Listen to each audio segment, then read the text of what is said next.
Bonjour à tous et bienvenue sur notre chaîne YouTube dédiée à la santé des chats. Aujourd'hui, nous allons parler d'une maladie virale grave et souvent fatale chez les chats. La leucose féline, également connue sous le nom de FeLV. La leucose féline, FeLV, est une maladie infectieuse grave causée par un rétrovirus qui affecte principalement les chats domestiques, mais aussi d'autres félidés sauvages comme les tigres, les lions et les lynx.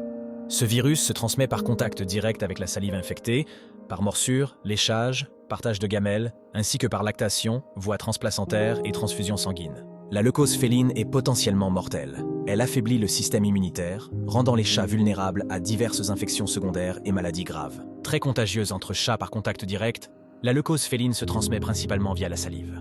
Heureusement, elle ne se transmet pas à l'homme. Tous les chats sont à risque, particulièrement ceux ayant accès à l'extérieur ou vivant en collectivité. Les symptômes du typhus peuvent varier en gravité. Les signes bénins incluent la fièvre, l'abattement, la perte de poids, l'anorexie, les muqueuses pâles, anémie, l'adénomégalie, ganglion lymphatique enflé, et la déshydratation.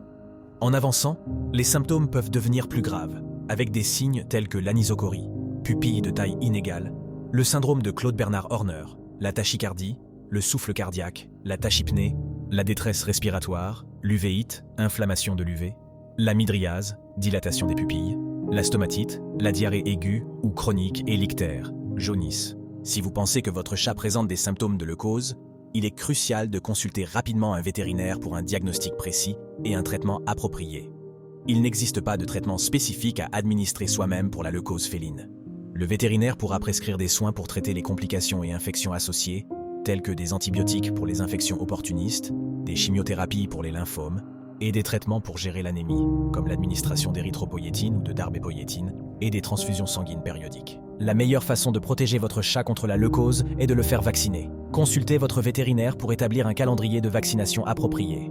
Les vaccins contre la leucose féline sont souvent administrés en combinaison avec d'autres vaccins essentiels, comme ceux contre la chlamydiose et le coryza. En plus de la vaccination, maintenir un environnement propre est crucial pour prévenir la propagation du virus. Nettoyez régulièrement les litières, les bols de nourriture et d'eau, ainsi que les zones de repos des chats avec des désinfectants appropriés.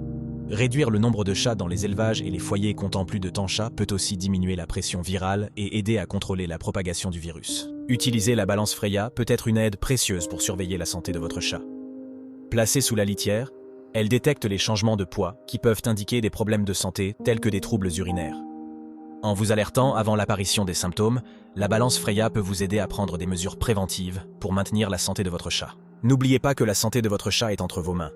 Alors soyez attentifs aux signes de maladie et consultez votre vétérinaire dès que possible si vous avez des inquiétudes.